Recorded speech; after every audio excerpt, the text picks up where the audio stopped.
educational attainments per se should not, uh, you know, should not be the sole basis for assessing whether magiging magaling kang leader. Alam natin sa kasaysayan, marami dyan na naging great leaders without necessarily coming from elite educational backgrounds.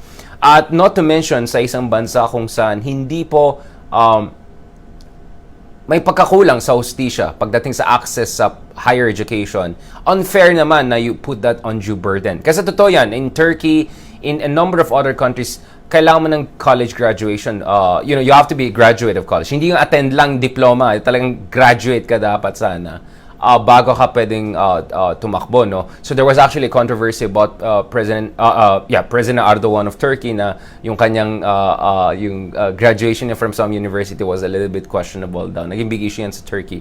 But anyway, my thing is this, agree ako with Senator Pacquiao na yes, hindi dapat naman discriminate tao dahil hindi naman tayo lahat may equal access to higher education. Now, ibang usapan yung pinag-aral ka na sa pinakamahal na mga eskwela sa mundo at hindi ka pa rin nakapagtapos, ay ibang usapan yan. Ang issue kasi dito yung iba, wala talagang kakayahan, no? Financial capacity, etc. or access to scholarship to have that higher education. So unfair to impose that kind of standard in a very unequal society. Agree ako dyan. At the same time, I do not agree na hindi kailangan na matalino ang presidente mo. As I always say, you need both a calculating mind and a passionate heart. At siguro naging problema natin in the past is that kulang, kapos. Either one lang meron. So we have had populist leaders, very populist leaders na medyo may puso, or at least daw, but bara-bara mag-isip. Palpak din ng labas. Meron din tayong mga leaders na magandang education level, nag-aral abroad, etc. Pero ang tanong, yung puso, committed pa sa bansa? Meron bang malasakit? Ay, doon tayo nagkakaroon ng issue. So you have to have both.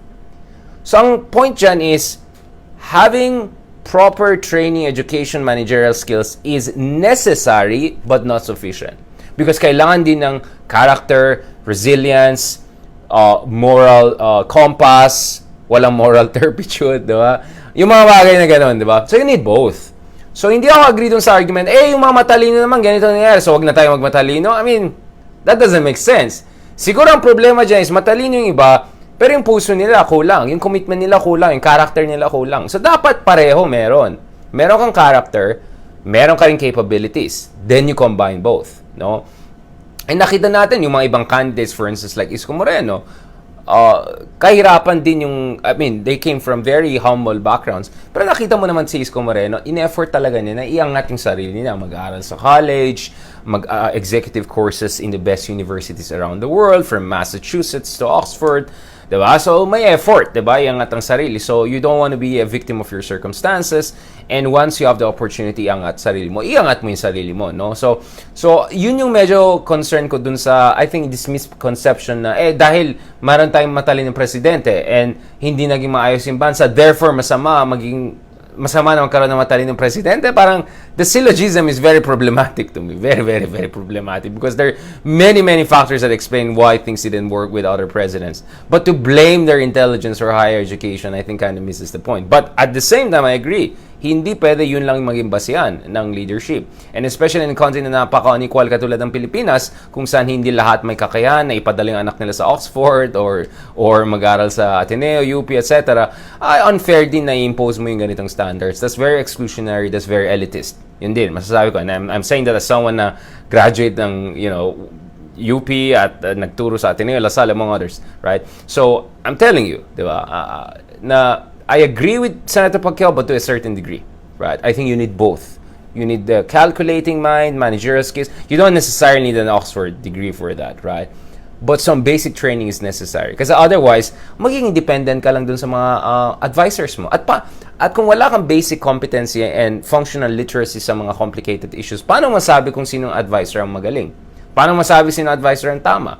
Paano mo ma-assess yan? Diba? It's like, for instance ako, wala akong background sa physics, right?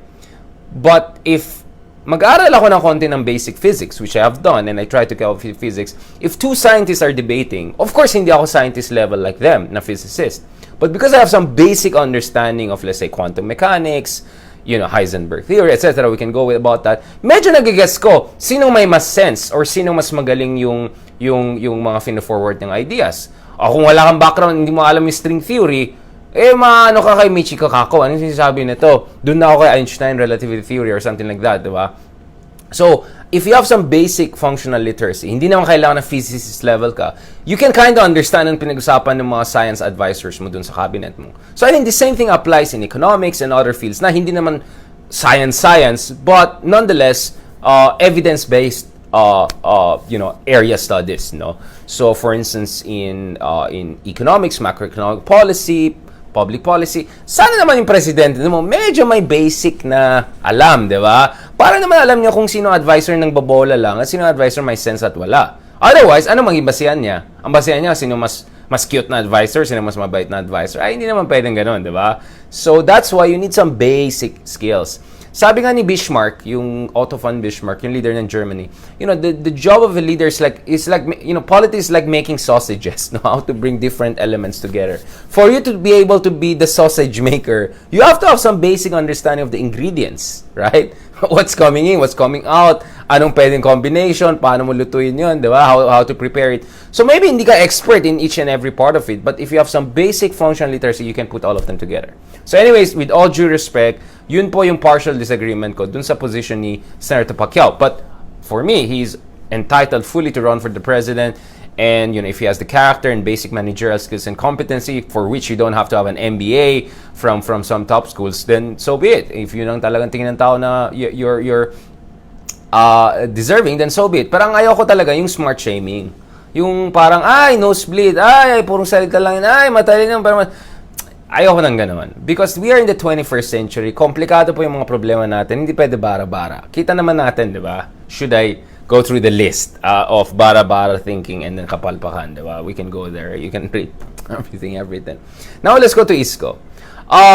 Tinanong kay Isko yung tinanong ko rin sa kanya, right? Tinanong kay Isko, yung tinanong din sa kanya, which is, ayan, ako naman yung attack ngayon, no? Kina-question na yung credentials ko. You know what I'm gonna say? The best reflection of whether you made the most out of your education, no matter how humble, no matter kung third world ka, whatever, is your output. At, as someone who does also academic work, feel free to check my H-index. And, so, double digit ang H-index ko na achieve that in my early 30s. So, yun. It's not the highest in the world, but it's pretty decent, right?